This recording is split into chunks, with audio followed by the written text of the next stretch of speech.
মুসলমান সিংহের জাতি, মুসলমানের লেজ দিয়ে আমাদের নরম ভেব না। আগামীতে আমরা দিল্লি অভিযান করতে রাজি।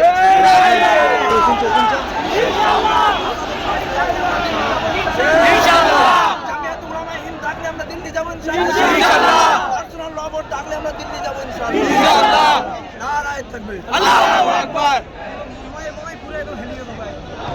बीजेपी होशियार होशियार हमारे दुश्मन होशियार होशियार होशियार मुसलमान शत्रु होशियार होशियार नाराए तकबीर अल्लाहु अकबर नाराए तकबीर अल्लाहु अकबर बीजेपी हटा बीजेपी हटा मोदी हटा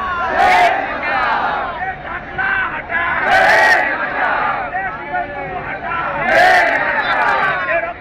রক্ত দেবো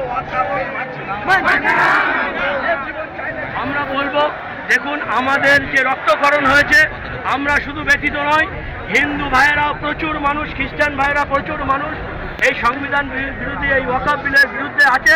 ঠিক আছে, তো আমাদের সঙ্গে তারা সাথ দিচ্ছে। যে সমস্ত ভাইয়েরা আজকে এই আন্দোলনে আসছে তাদেরকে বলবো কোনো রকম উত্তেজিত হবেন না, কারণ সামনে আমাদের মহাবিপদ। এই বিলকে প্রত্যাহার করতে হবে, এই দাবিতে আমাদের আসতে হবে। কেউ কোনো রকম যদি প্ররোচনা দেয়, প্ররোচনায় পা দেবেন না। প্রয়োজনে ভিডিও ফুটেজ করবেন, করে সে আমাদের উচ্চতর কর্তৃপক্ষের কাছে জমা দেবেন, প্রশাসনকে বলবেন, দিয়ে দেবেন। কারণ তারা চাইছে একটা বিশৃঙ্খলা ঘটিয়ে প্রোগ্রামগুলোকে রুখে দিতে, যাতে বিলটা আরও সহজেই পাস হয়ে যায়। কিন্তু আমরা হতে দেবো না। আমাদের যারা শুভাকাঙ্ক্ষী, যে সমস্ত বিভিন্ন সম্প্রদায়ের মানুষ আজকে এই মিছিলে আসছে, তাদের সকলকে বলবো উত্তেজিত হবেন না, ঠান্ডা মাথায় চলে আসুন, শান্তিপূর্ণভাবে আন্দোলন করব এই সংবিধান বিরোধী বিলের যাতে পাস না হয়। ওয়াকফ বিলের বিরুদ্ধে প্রতিবাদ করতে গিয়ে ডায়মন্ড হারবারে একজন অ্যাডভোকেট আক্রান্ত, মূলত তৃণমূলের দুষ্কৃতীদের হাতে এরকমই অভিযোগ উঠে আসছে। হ্যাঁ, অবশ্যই আমরা তো দেখতে পাচ্ছি, যিনি শওকত মোল্লা বলে একজন আছেন, উনি এই বিলের যাতে ব্যান্ড হয় তার জন্য যারা আন্দোলন করছে তাদেরকে আন্দোলন করতে দিচ্ছে না, বাধা দিচ্ছে। এবং ওখানে আমাদের যে অ্যাডভোকেট আছে শুনলাম তাকে নাকি মানে মারধর করা হয়েছে, তার পা ভেঙে দেওয়া হয়েছে। এগুলো হচ্ছেটা কি বলি, বাংলায় হচ্ছেটা কি? এগুলো চলতে দেওয়া যাবে না।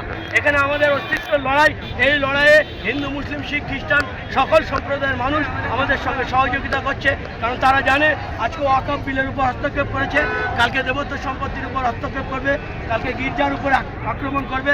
তারা বুঝতে পেরেছে বলেই আজকে আমাদের সঙ্গে সঙ্গ দিয়েছে। যেহেতু এটা সংবিধান বিরোধী বিল, তাই আমরা সকলে মিলিত প্রচেষ্টায় এই বিলকে আমরা প্রতিহত করব যে কোনো মূল্যে। আমাদের যারা শুভাকাঙ্ক্ষী যারা আসছে তাদের সকলকে বলবো শান্তিপূর্ণভাবে আসার জন্য। যদি কেউ বিশৃঙ্খলা ঘটায় প্রয়োজনায় পা দেবেন না, প্রয়োজনে ভিডিও ফুটেজ করে আপনারা জমা দেন, আমরা আইনিভাবে তাদের দেখে নেব, সে যেই হোক না।